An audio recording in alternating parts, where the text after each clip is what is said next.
베드로전서 4장 1절에서 11절 말씀입니다. 함께 읽겠습니다. 그리스도께서 이미 육체의 고난을 받으셨으니 너희도 같은 마음으로 갑옷을 삼으라. 이는 육체의 고난을 받는 자는 죄를 그쳤음이니 그 후로는 다시 사람의 정욕을 따르지 않고 하나님의 뜻을 따라 육체의 남은 때를 살게 하려 함이라. 너희가 음란과 정욕과 술 취함과 방탕과 향락과 무법한 우상 숭배를 하여 이방인의 뜻을 따라 행한 것은 지나간 때로 족하도다.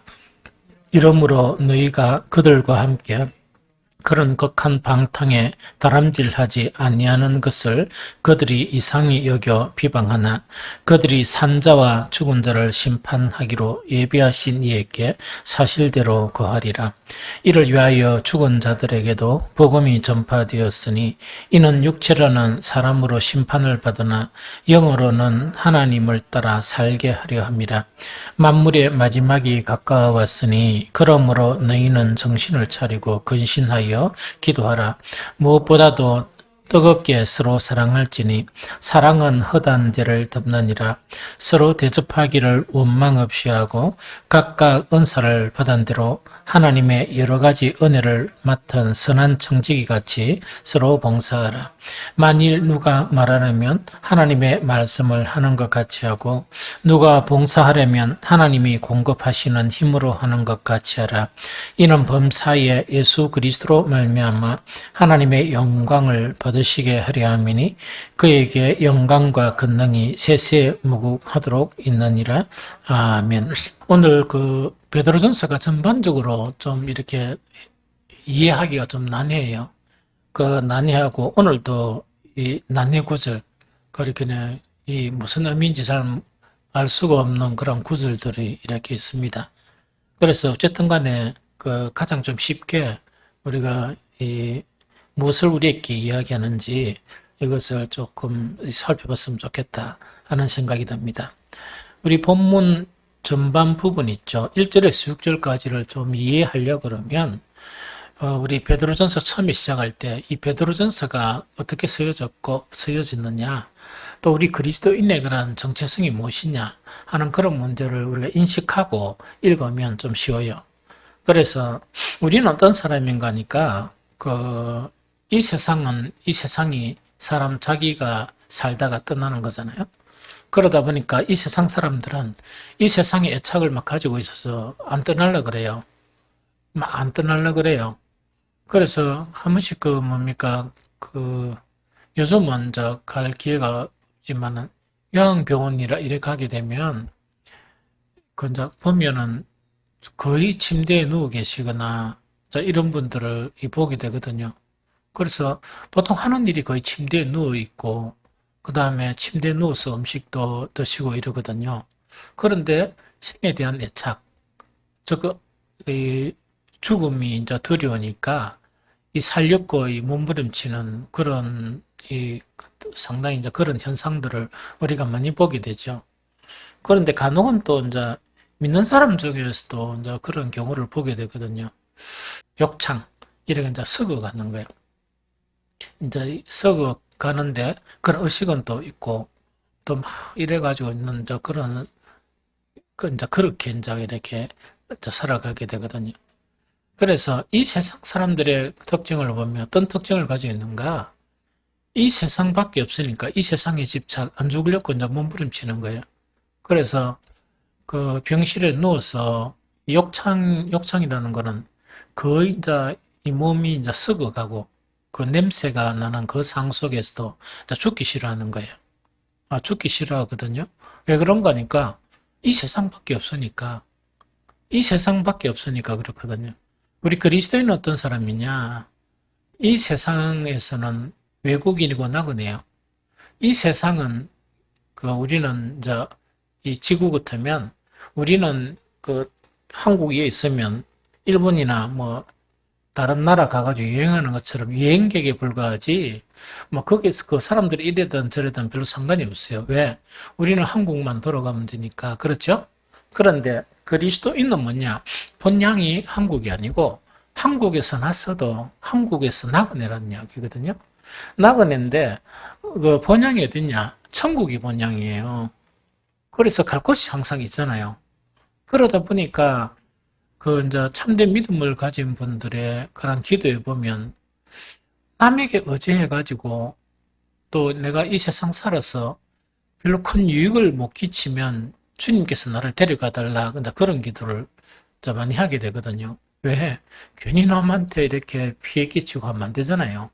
안 되고 하니까 아마 하나님 이제 다 사용하셨으면 빨리 이래 천국으로 데려가 달라 하는 그런 기도를 참 많이 하거든요. 그리고 의외로 그 목사님들을 만나면 그런 기도를 되게 많이 해요.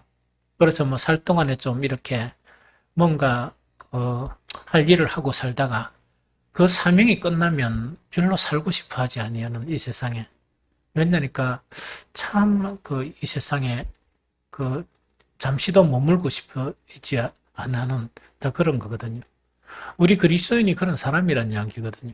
그래서 우리가 이렇게 된 것 자체가 어떻게 된 거니까 그냥 된 게 아니고 이 모든 우주를 만드신 하나님께서 우리를 선택하셔서 됐다 이야기거든요. 그뿐만 아니고 예수님의 그런 십자가의 보혈의 권능을 힘입은 사람입니다. 도저히 그런 사람이 될 수 없었는데 예수님의 십자가의 보혈의 권능을 힘입은 사람이고 또 그것뿐만 아니고 성령께서 우리를 거룩하게 하심으로 우리는 정말 이 세상에 나그네가 된 그런 사람이다. 그거를 이야기하거든요. 또 그것뿐만 아니고 늘 하는 이야기지만 그리스도인들은요. 참 그리스도인들은 교회만 다닌다고 참 그리스도인이 아니에요. 아닙니다. 그렇게 이거는 큰 오산입니다. 여러분들 좀 섭섭하게 들릴지 모르지만 이는 분명한 이야기예요. 성경에 있는 이야기고 또 예수님이 하신 말씀이니까 거듭나지 않으면 천국 못 갑니다. 못 갑니다. 아무리 오래 다녀도 교회를 오래 다녀도 절대로 천국 못 갑니다. 그래서 사람이 천국 가려고 하면 거듭나야 돼요. 거듭난다는 것은 뭐냐? 이 세상 사람들은 이 세상의 가치로 일평생 살죠. 거듭났다는 것은 하나님의 신기한 능력으로 하늘로부터 다시 중생, 거듭났다는 이야기거든요. 거듭난 생명이 우리 속에 있다 보니까 나는 이 세상에 대해서 나그네라 하는 그런 딱 선언을 하게 되고 또한 내 삶은 오직 예수 그리스도뿐이다 하는 그것을 고백하게 되는 거예요. 거듭나지 않은 사람은 가짜예요. 말은 그리스도인인데 진짜는 가짜예요. 진짜가 가짜란 말이 좀 이상한데 그리스도인은 아닙니다. 거듭 만나면 천국은 못 갑니다. 그런데 거듭나게 하는 것은 목사가 어떻게가 거듭나게 아닙니다. 그래서 목사 보고 원망하면 안 돼요. 목사는 계속 여러분들이 거듭나게 들고 기도하고 요새는 주일날도 예배 탁 드리면서 공개적으로 기도하죠. 우리 성도들 중에 거듭나지 않은 사람이 있다면 거듭나게 해달라고. 왜냐니까 거듭 안 나면 목사는 천국 가 있어가지고 여러분들 다 봐야 되는데 못 봐요. 못 봅니다. 그래서 그거를 목사가 이렇게 해주고 안 해주고 하는 문제가 아니고 목사는 거듭나도록 끊임없이 기도하고 설교하고 할 일을 충실히 다 할 뿐입니다. 그럼 하나님이 하시는 거예요. 하나님이 하시는 거예요. 그래서 그거는 제 권한이 아닙니다. 그 섭섭하게 생각하지 마세요. 절대로. 그래서 예수 그리스도의 부활하심으로 거듭났다 하는 그거를 이야기하고 그다음에 이제 세 번째가 뭐냐? 예수님은 사실은 뭐냐니까 그 유대인의 사회, 유대인이라는 사람들은 어떤 사람인가? 하나님을 조상대대로 섬겼던 사람이라 그래서 유대인의 그런 사회에 예수님이 그 하나님의 아들을 보내시는 거야. 이유는 뭔가니까 그들이 터무니없는 엉터리 짓을 하기 때문에. 즉 하나님께서 이 유대인을 선민을 삼은 거는 만약 가령이 예를 들면 동쪽으로 가라 이랬는데 서쪽으로 가고 있는 거야. 서쪽으로 가고 있다 보니까 하나님의 아들인 예수 그리스도를 진짜로 보내는 거예요. 보내서 참 하나님을 섬기는 길은 뭐냐. 예를 들면 그렇다는 이야기입니다. 그 예수님 동쪽으로 가시면서 봐라. 동쪽으로 이렇게 가야 이게 하나님 섬기는 것이다. 이 이야기거든요. 그러니까 유대인들이 예수님을 버린 거예요. 예수님을 버렸었는데 예수님은 유대인들의 신앙의 상징인 것이 예루살렘 성전이에요. 그럼 예수님은 그것을 딱 보면서 이 예루살렘 성전은 무너진다. 내가 성전을 다시 세운다. 이렇게 예언하신 거예요. 이해됩니까? 그래서 그것을 베드로는 어떻게 이야기하는가? 그 세상에서는 버린 돌이었지만 하나님께서 예수 그리스도를 산돌로 삼으셔서 성전의 모퉁이 돌이 되게 하셨다. 즉 예루살렘 성전은 버려지고 영적인 성전의 모퉁이 돌이 되게 하셨다 이야기거든요. 그러면서 참 그리스도인들이 뭐냐? 이 세상에 나그네로 살고 그 예수 그리스도의 부활하심으로 거듭났죠. 거듭난 사람도 세상에는 인정을 못 받아요. 무슨 말겠죠? 교회에서도 거듭난 사람들에게는 인정받는데 거듭나지 않는 사람들에게는 인정을 못 받아요. 또 목사도 인정 못 받아요. 거듭나지 않은 사람한테는. 안 거듭난 사람이 골치 아픈 사람인 줄 알겠죠? 이게 참 문제예요. 그래서 거듭나면 좀 많은데 그러면 왜 되는가 하니까 사람들로부터는 별로 이렇게 그거 못 받지만은 예수님처럼 산 돌이 되어서 예수님은 성전을 짓기 위해서 모퉁이들로 삼으셨죠. 산 돌이 되어서 함께 이제 거룩한 성전으로 지어져 가는 거예요. 대단하죠? 그런 사람이 이제 그리스도인이다 하는 그걸 이야기합니다. 그러면서 뭐냐? 신분을 받게 되는데 어떤 신분을 받느냐? 옛날 예루살렘 성전에서 막 이렇게 최고로 존경받으면서 일하는 사람들이 제사장들이에요. 그 제사장들이 예루살렘 성전 무너지면서 사라졌습니다. 하나님 다 버렸습니다. 이 쓰레기 버리듯이 다 버리거든요. 버리고 우리 한 사람 한 사람을 그 대신으로 거룩한 제사장의 책임을 주신 거예요. 너무 대단하죠. 그래서 요거를 이제 딱 인식을 해야 되고 한 가지 더 인식해야 되는 거는 왜 이것을 베드로가 강조했는가 하니까 그 당시에 그냥 편하게 우리처럼 편하게 이렇게 신앙생활을 할 수 있었던 때가 아니고 신앙생활을 하려고 그러면 핍박을 받는 그런 상황이었어요. 때로는 뭡니까? 순교를 당해야 되는 목숨이 위험하고 감옥에 갇히고 매 맞는 거는 예사로 맞고 하는 그런 상황이었거든요. 이게 무슨 말이겠죠? 그러면 그렇게 고난과 핍박을 받다 보니까 베드로가 비록 이 세상에 고난받지만 우리는 어떤 사람이냐 하는 그 세 가지, 방금 제가 이야기한 세 가지 있죠. 그 세 가지를 이렇게 들려주는 거예요. 이해가 되죠? 그러면서 사장 처음도 뭐냐니까 그런 관점에서 이해를 하면 이해하기가 좀 쉽습니다. 그리스도께서 이미 육체의 고난을 받으셨으니 너희도 같은 마음으로 갑옷을 삼으라 이야기다. 그죠? 그러면은 자 그런 놀라운 신분을 가졌지만 고난을 받는 거예요. 이 고난을 받는 거예요. 코로나가 생기고 난 다음에 이 교회가 조금 이제 고난을 받는 그런 상황이 있는데 이건 아무것도 아닙니다. 역사적으로 그리스도인들이 고난 받는 것에 비하면 이건 아무것도 아닙니다. 이건 아무것도 아니거든요. 아무것도 아닌 그런 상황이거든요. 그래서 자꾸 어떤 간에 이제 이렇게 이제 고난 받는 그 나그네들을 향해서 뭐냐? 그리스도께서도 이미 육체의 고난을 받으셨다. 그렇죠? 그리스도께서도 이미 육체의 고난을 받으셨다. 그걸 인식시켜 주는 거예요. 인식시켜 주면서 그리스도께서도 너희가 받는 고난이 있는데 우리가 옛날 초기 교회 성도들이 고난받는 거하고 제가 비교도 안 된다 그랬죠. 이 고난도 아니고 아무것도 아닌 겁니다. 이거는 아무것도 아니다. 그죠? 초기 교회 그리스도인이 고난받은 것도 예수 그리스도의 십자가에 비하면 아무것도 아니죠. 물론 순교당하는 그런 분도 있지만 이 무슨 말인지 좀 알겠죠? 자, 그런 거를 이야기합니다. 그래서 그리스도께서 이미 육체의 고난을 받으셨으니 너희도 같은 마음으로 갑옷을 삼으라 요 이야기거든요. 그래서 이 성경 여기서 갑옷을 삼는다 하는 요 말 있죠. 이거를 포플리주라 그러는데 이거는 이제 무슨 말인가 하니까 요때 이제 번역이 갑옷을 삼으라 되어 있지만 요거에서 원 의미는 무장하다는 이야기죠. 무장해야 된다. 그럼 무장하는데 무엇을 무장하는가? 너희도 같은 마음으로 무장해라 이야기거든요.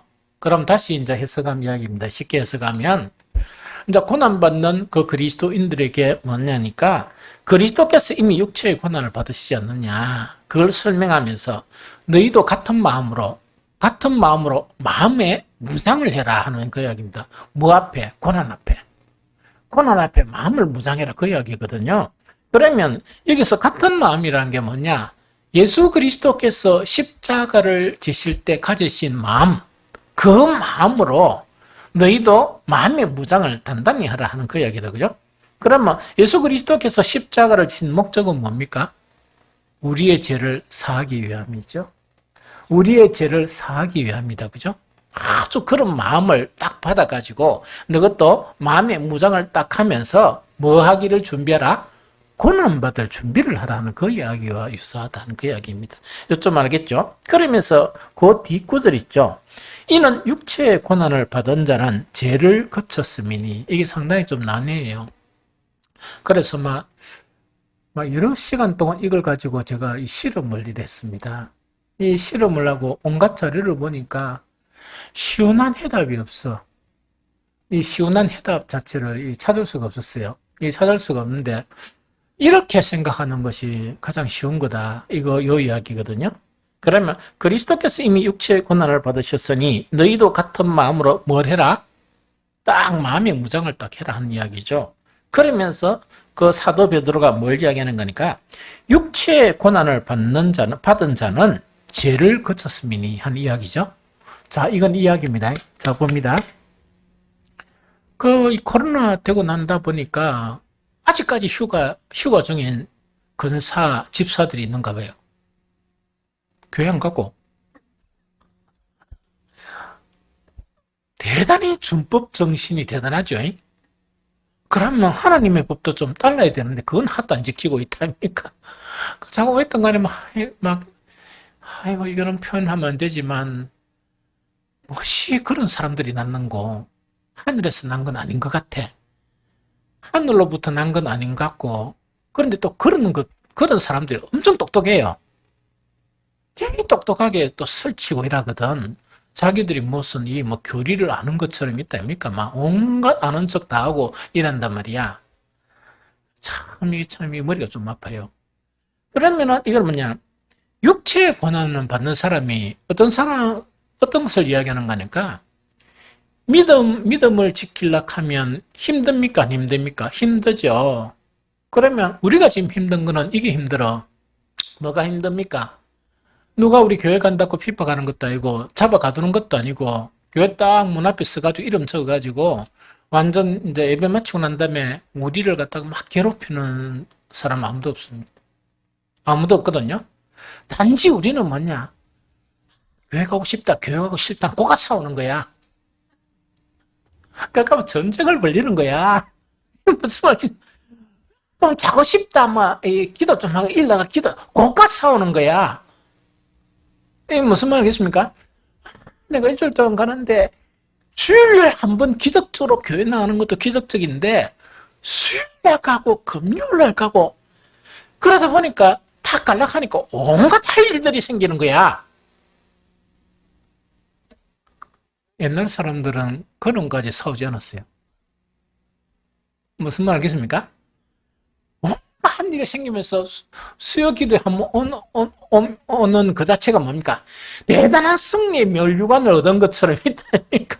그런 이제 마음을 가질 수 있는 그런 상황이란 말이에요. 그런데 그런 사람을 이야기하지 않고 이 상황 자체는 직접적인 핍박이에요. 직접적인 핍박이라는 것은 뭐냐니까 이때 이제 뭐냐니까 교회가 너무나 커지다 보니까 몇십 년 만에 교회가 커지다 보니까 유대교회는 쪼그라졌어요. 유대교회는 쪼그라진 게 그 상태로 있는데 교회만 커지는 거야. 그러면 처음에는 유대인들이 뭡니까? 성경 말씀 같이 말하고 구약 성경 같이 이야기하고 이러다 보니까 뭐였습니까?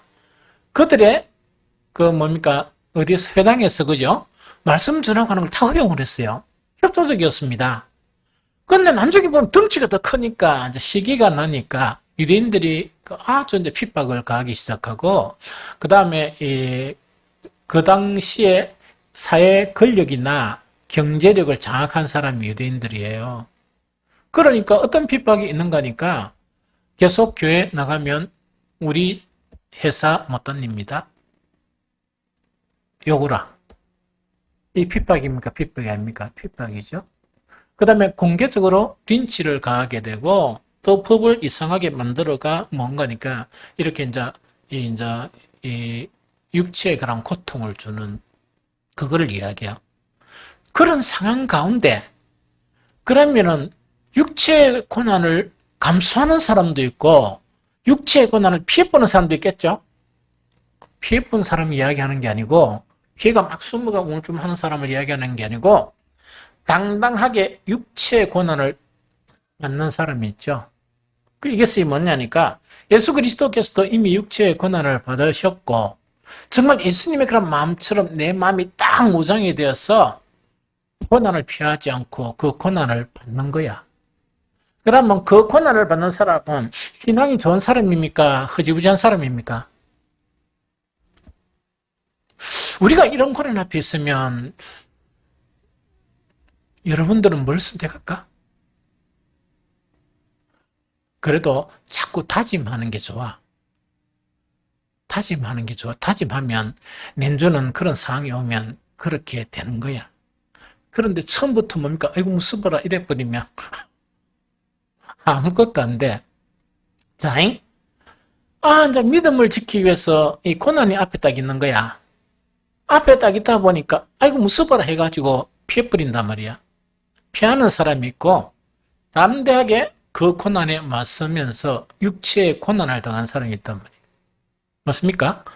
그러면은 육체의 고난 받는 사람은 죄를 짓겠습니까? 안 짓겠습니까?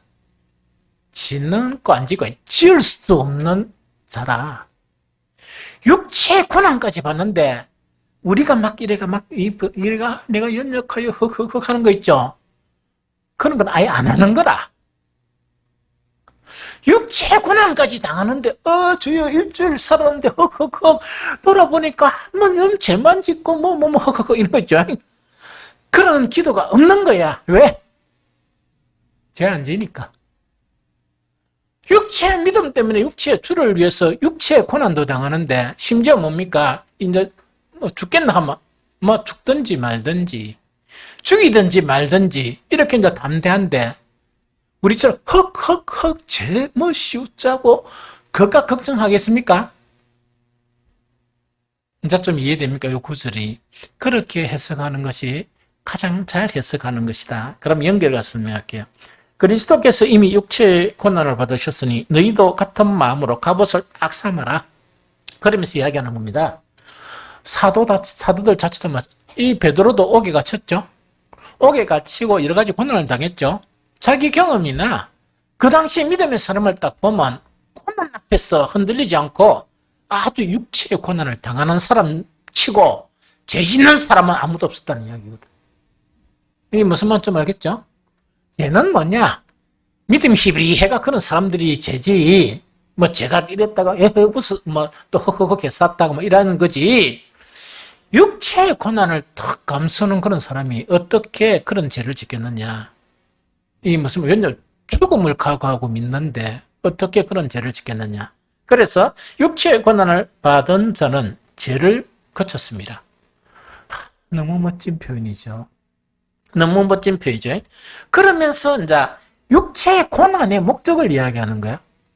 육체의 고난의 목적을 이야기하는데 그 후로 다시 사람의 정욕을 따르지 않고 하나님의 뜻을 따라 육체의 남은 때를 살게 하려 합니다. 이야기죠. 그렇기에 왜 육체의 고난이 필요한가?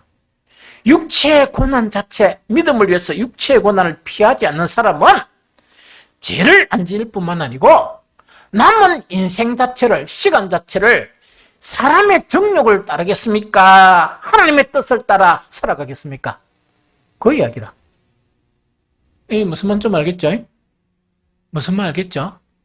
그래서 믿음을 위해서 내 육체의 고난까지 마다하지 않고 그 육체의 고난을 받은 사람인데 어떻게 죄를 지을 수 있으며 그 사람은 남은 때가 육체의 정욕을 따라 어떻게 살 수 있겠느냐. 자, 그걸 이야기합니다. 그러면서 무엇에 따라 산다? 남은 시간을 하나님의 뜻대로 살아간다는 그 이야기. 그래서 다시 이야기하면 육체의 고난을 주시는 것은 뭐냐? 그것만 극복하기 위하면 목적이 뭐라고? 남은 시간을 이놈의 그 교회 다닌다는 사람들이 있답니까? 예배는 안 드리고 혼돈말이나 생활이 육체의 정욕에 쌓여 있는 거야. 그러면 이런 사람들이 보면 막 뭡니까? 숨을 쉬겠습니까? 못 쉬겠습니까? 그걸 보고 산다 그러면 우리 속에 있는 성령은 어떻겠어요? 좀 이해가 되죠? 그렇게 말할 수 없는 탄식으로 이 기도할 수밖에 없는 이 성령님인 것을 알겠죠. 그래서 육체의 고난이 그만큼 아주 중요한 믿음에서 너무나 중요한 이런 역할을 하는 게 육체의 고난이라는 그 이야기입니다. 좀 이해가 됩니까? 그 다음에 이제 그 뒤에 이제 3절부터 보면 이야기입니다.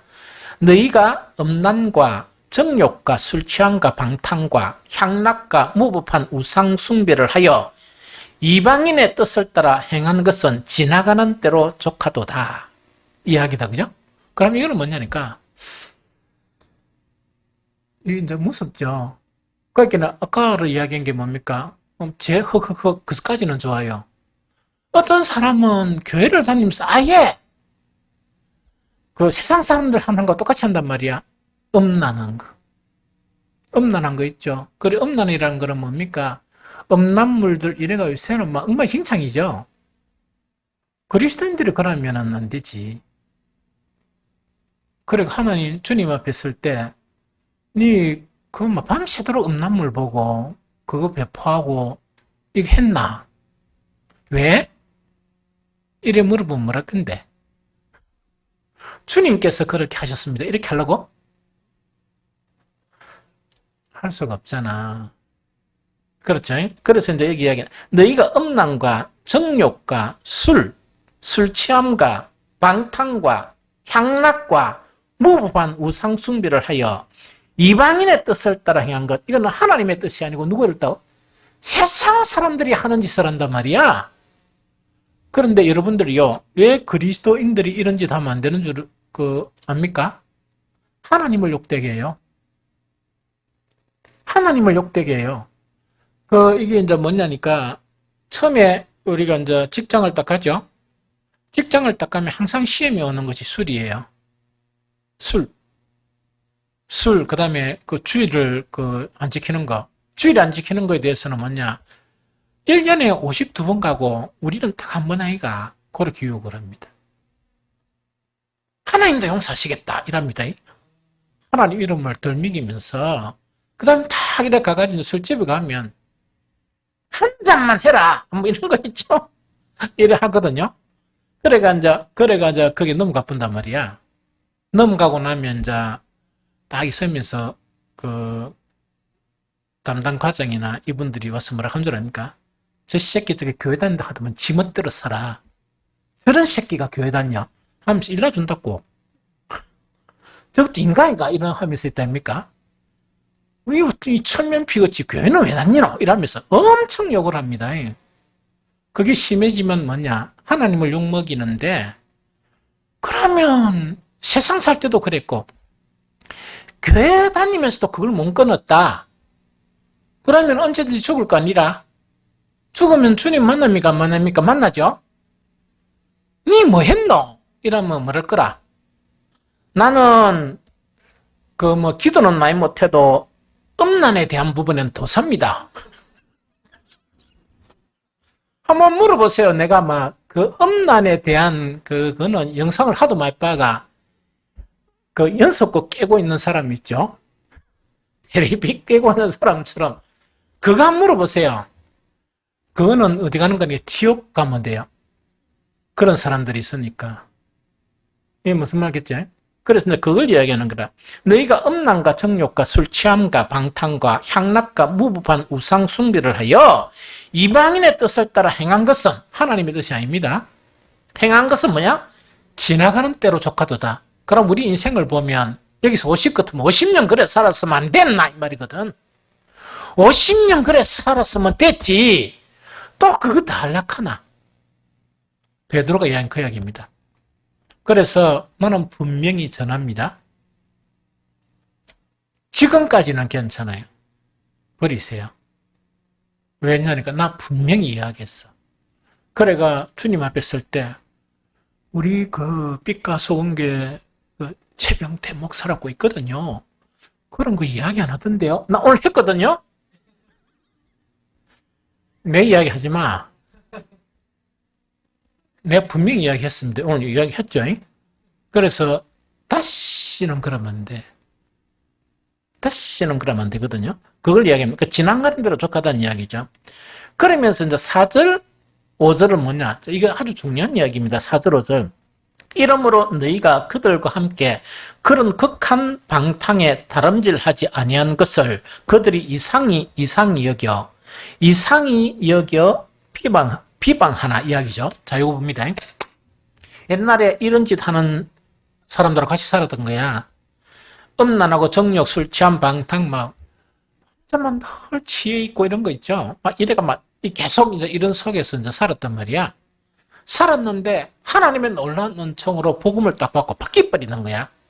바뀌었다는 것은 다시금 음란, 정욕, 술 취한 방탕, 향락, 무부판 자처럼 한단 말입니까? 깨끗이 청산했단 말입니까? 청산을 했죠? 청산을 딱 했으면 아직 그게 친구라, 그게 원래는 이제 내주 안 만나져요. 그게 뭔가 자꾸 이제 만나두면 친구죠? 이거 만났는데, 옛날엔 같이 음란하고 다 했는데, 안 하는 거야. 안 하니까 어떻게 생각하는 거야? 이상하게 생각하는 거야. 이상하게 생각하면서 뭡니까? 비방까지 하는 거야. 이상하게 생각하고 비방까지 한다는 이야기라. 그럼 이거는 고통스럽습니까? 고통 안스럽습니까? 고통스럽죠. 그래서 원래는 그리스도인은 자연 법칙이 뭐냐? 나도 옛날에 친구들이 되게 많았어요. 엄청 친구들이 많았는데 나는 내가 다 차뻗어. 내가 아예 안 만났단 말이지. 내가 아예 안 만났단 말이지. 왜냐니까 싫어가지고. 그런데 어떤 경우는 그 속에 견디지를 못해가 이제 이렇게 이제 비방을 받는 거야. 근데 비방을 받으면 비방하는 그 사람 있죠. 우리를 비방하고 하는 그 사람 있죠. 그 다음에 또 이런 경우도 있어. 교회 안에는 거듭난 사람이 있고 거듭나지 않은 사람이 있죠. 자, 그러면은 찬우가 질문할게. 거듭난 사람하고 거듭나지 않은 사람하고 말다툼하면 누가 이길 것 같노? 되게 똑똑하네. 거듭난 사람하고 거듭나지 않은 사람하고 싸우면 항상 이기는 게 거듭나지 않은 사람이 이겨요.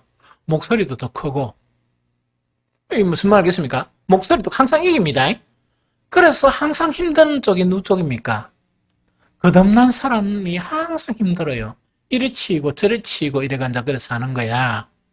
그러면 이런 사람들이나 혹은 옛날에 음란이나 같은 생활을 하고 난 다음에 청산하다 보니까 이 음란 덩어리들이 뭐라 합니까? 저거 완전 미쳤다 하면서 막 이렇게 비방하고 욕하고 이러겠죠. 그 사람들은 어떻게 되느냐? 5절에 읽어봅니다. 5절을 같이 읽어봅니다. 시작! 그들이 산자와 죽은 자를 심판하기로 예비하신 이에게 사실대로 고하리라. 다시 한번 시작! 그들이 산자와 죽은 자를 심판하시기로 예비하신 이에게 사실대로 고하리라.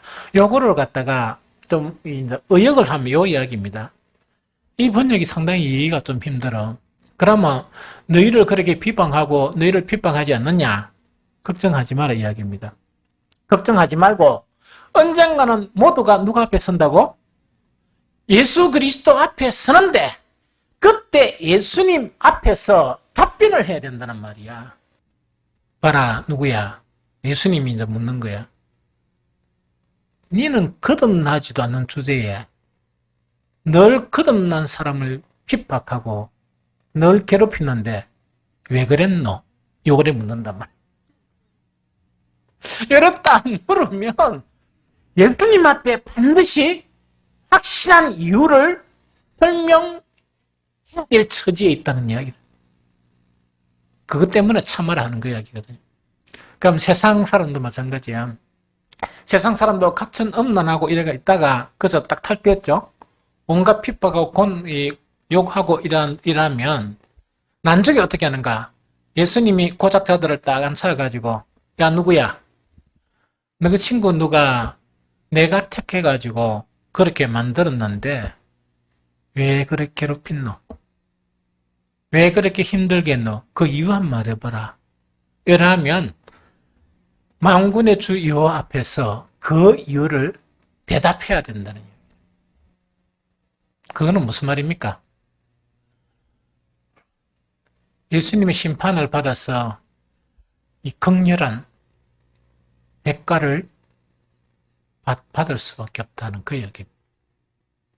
그래서 그런 사람을 만나가 고난당하더라도 그냥 막 속으로만 그래야지 또 겉으로 이야기하면 큰일 납니다. 거듭나지 않은 사람한테 아이고 인간아 그때 보자 이래보면 안 돼. 그럼 사람들이 속으로 하면서 아이고 불쌍한 인생 이러면서 목사하는 것처럼 주여 저 영혼을 거듭나게 해주십시오. 그것만 계속 기도해야 돼. 해줄 수 있는 게 그거밖에 없습니다. 이게 무슨 말이겠습니까? 자, 그거를 지금 이야기하는, 네, 이거 알겠죠? 자, 그걸 이야기하는, 됐나? 그 다음에 이제 6절은 억수로 나뉘어지리라. 그러면서 이제 뭐냐니까 5절하고 연관되어서 보면 이를 위하여 죽은 자들에게도 복음이 전파되었으니 이는 육체로는 사람으로 심판을 받으나 영으로는 하나님을 따라 살게 하려 합니다. 이거요, 베드로 전서에서 그 난해 구절 중에 하나입니다. 그래서 이것 가지고 막 교파가 나눠지고 막 이렇거든요. 이랬는데 이거를 갖다가 우리가 4절, 5절, 6절하고 연관지어서 이렇게 해석하는 게 좋겠다 하는 생각이 듭니다. 그럼 이거는 뭐냐 이야기죠.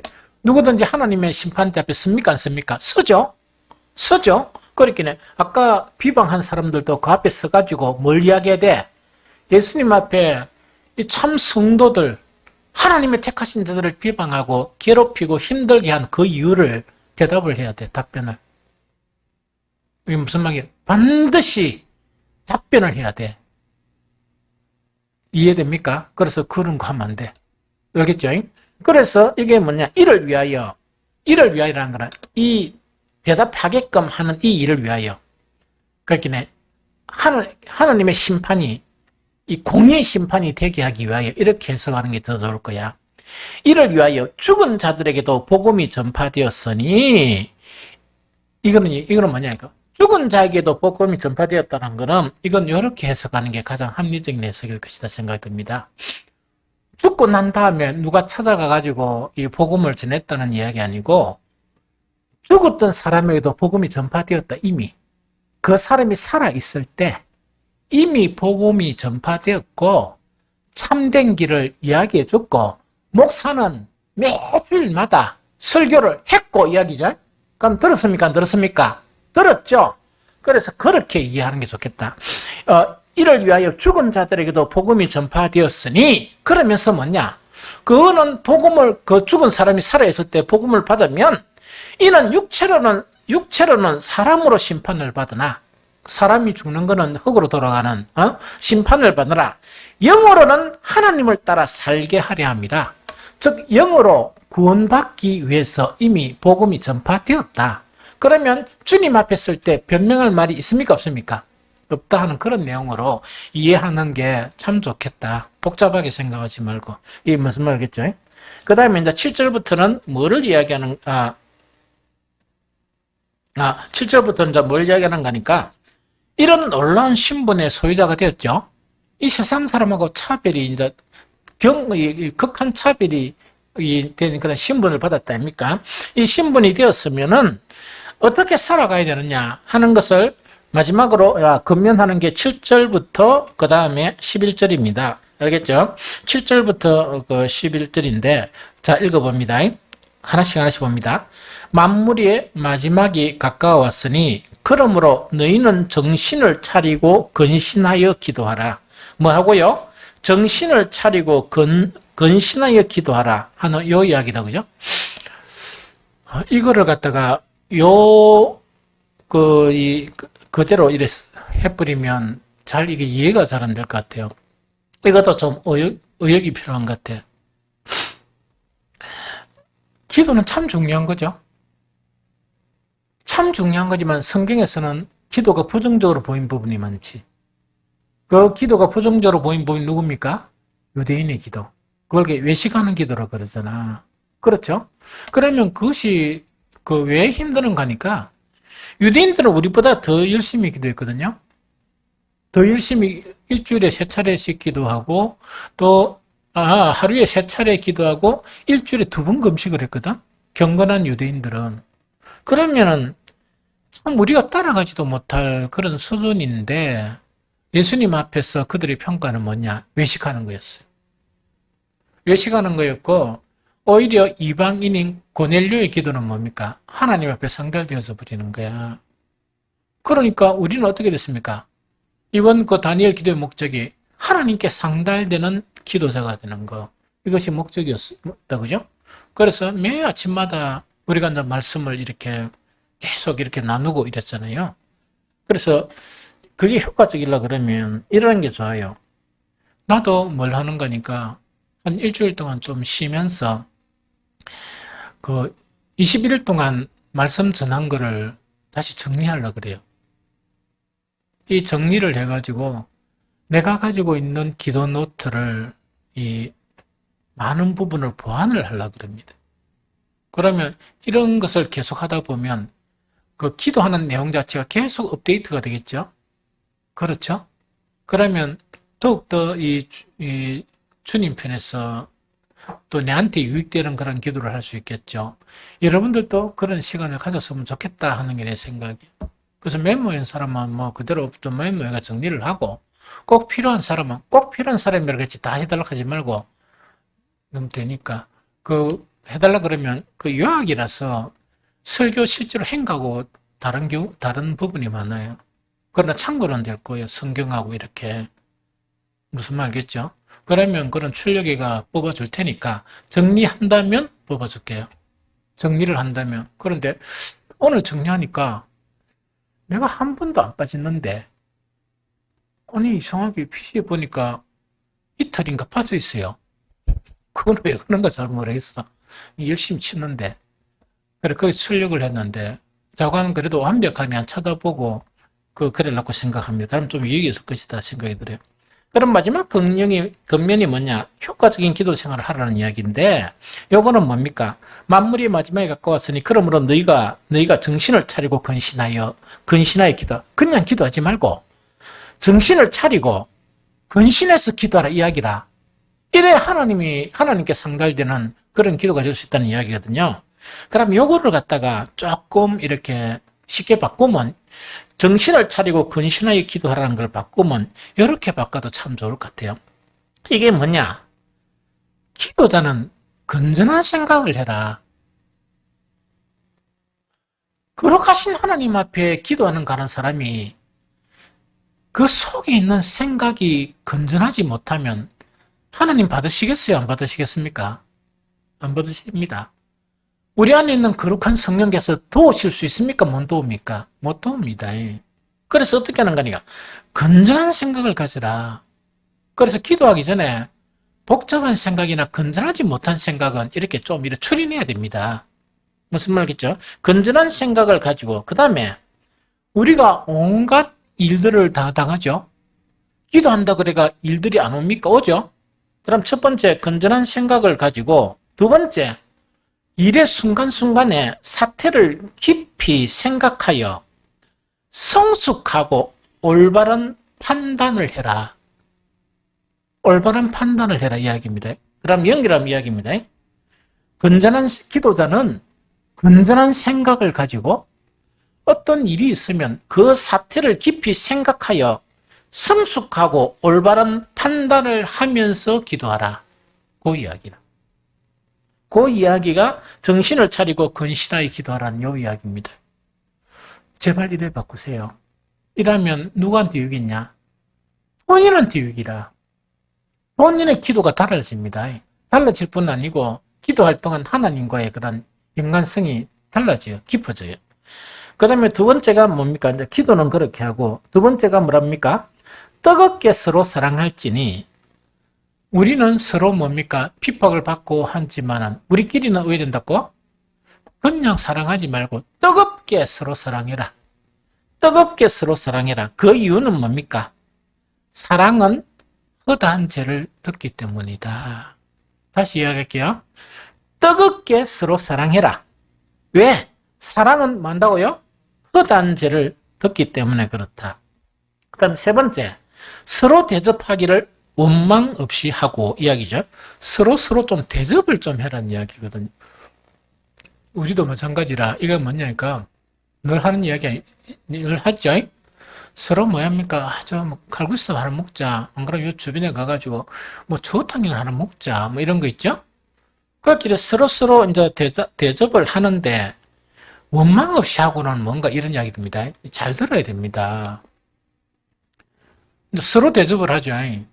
이제 서로 대접을 하는데 이 대접 받는 사람의 입장에서 이 대접을 받는데 기분이 안 좋은 거 있잖아요. 오락할 때도 좀 가기 싫고 대접을 받고 난 이후에도 마음이 좀 찝찝한 거 있죠.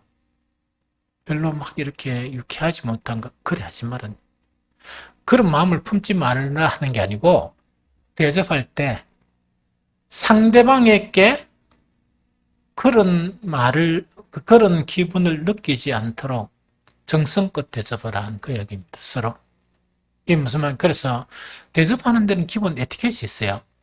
그 에티켓을 그냥 목사가 이 말로 하기는 좀 힘들고 인터넷 찾아가가지고 식사 대접의 에티켓 이래가 그런 걸 쭉 이렇게 여러 군데 찾아보면 정립이 될 거라. 이게 무슨 말 알겠죠? 그 다음에 이제 서로 원망 없이 하고 각각 은사를 받은 대로 하나님의 여러 가지 은혜를 받은 선한 청지 같이 서로 봉사라. 서로 막 봉사하는데 뭡니까? 그 은혜 받은 대로 서로 봉사라. 그러면서 이제 방법을, 원리를 이야기합니다. 만일 누가 말하려면, 이때 말한다는 것은 설교하려면 이야기입니다.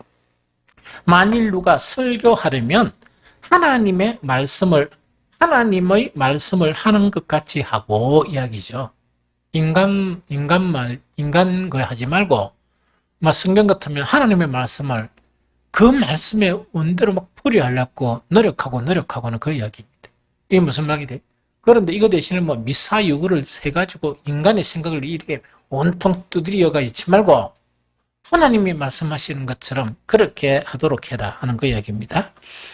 하고 누가 봉사하려면 하나님이 공급하시는 힘으로 하는 것 같이 하라. 이는 범사에 예수 그리스도로 말미암아 하나님이 영광을 받으시게 하려면이 그에게 영광과 권능이 세세 무궁하도록 있느니라. 아멘. 무슨 말이겠지? 그래서 사실은 그 4장 1절부터 11절 다른 것도 마찬가지지만 베드로서가 좀 난해하지만 정말 이렇게 참 우리 신앙에 유익한 그런 말씀이에요. 그래서 이 말씀을 마음에 새겨서 그 아름다운 변화를 일으키는 저와 여러분들이 되시기를 예수 그리스도 이름으로 축복합니다.